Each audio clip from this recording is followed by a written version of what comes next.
Today, William Barr is testifying before Congress, and one of the big topics, at least initially in the questioning, was the fact that just yesterday, I believe it was the Washington Post, released news that Robert Mueller had sent a letter to William Barr after his memo went out, but before we had the full Mueller report, where Mueller expressed his concern that the memo that Barr had crafted was giving people a very inaccurate idea of what his report was actually going to show. And so let's give you just a little bit of that.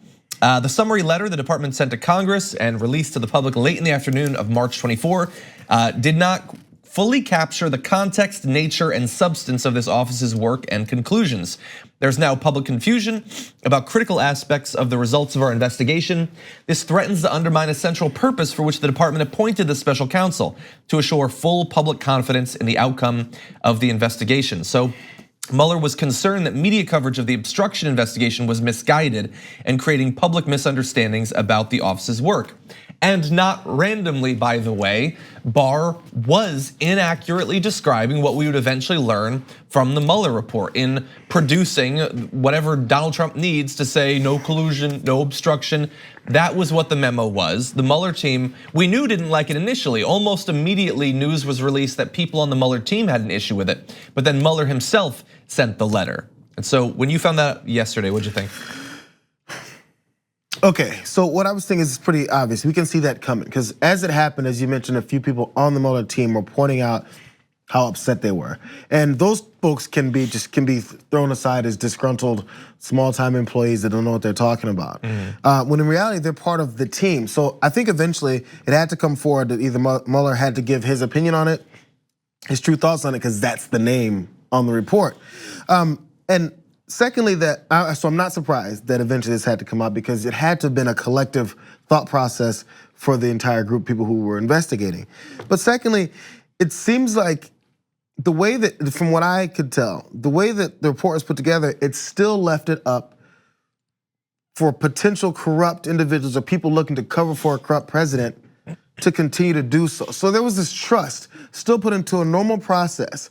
So when Mueller and his team put trust in the process for things to happen the way they should, and he gives them information and they're supposed to do with it what they should, that shows so much, there's a naive approach there.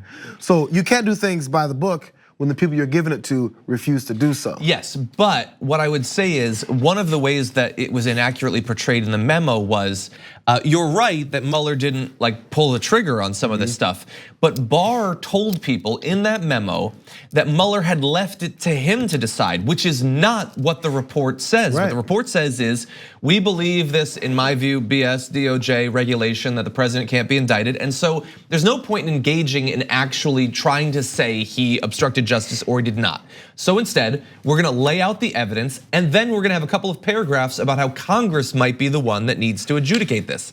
That is not what Barr said. What Barr said is, Mueller was like, you decide. And so I looked at the evidence and I didn't find it convincing. That is not what was in the report. Okay, but were you surprised that Bill Barr was put in place to cover for the president? We said that in advance. Right.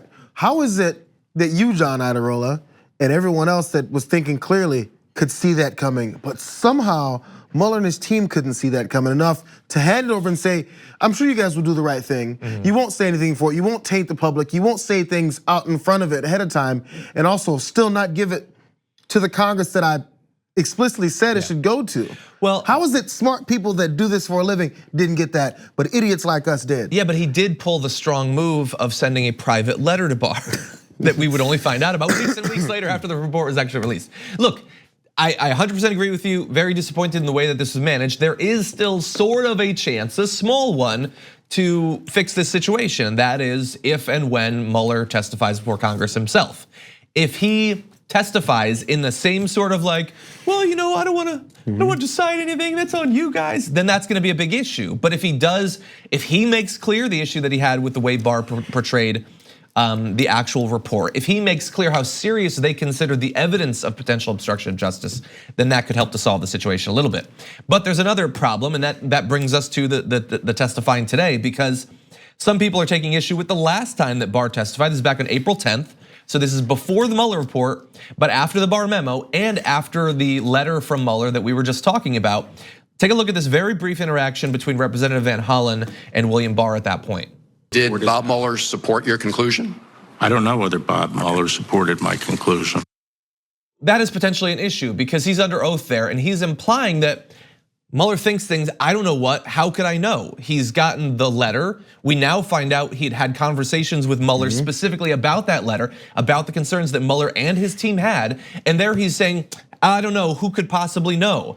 I mean, that's arguably perjury, and that's not the only time an interaction like that occurred. Well, that's why as going forward, it's things like "I don't recollect" will be said. Yeah. So a lot of times when you don't want to be caught lying, you say, "I don't remember, I don't recollect." That's not according to my memory. I don't remember him telling me that. He could have.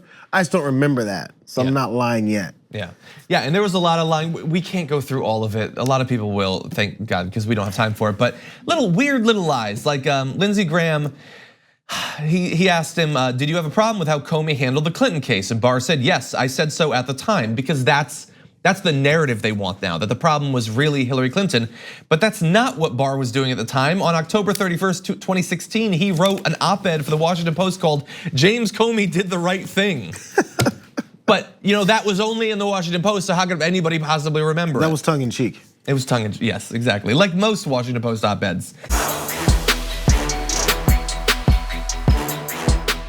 Thank you very much for watching this clip from the Damage Report. If you liked it, don't forget to subscribe to this channel and ring the bell on YouTube to get notifications of our new videos.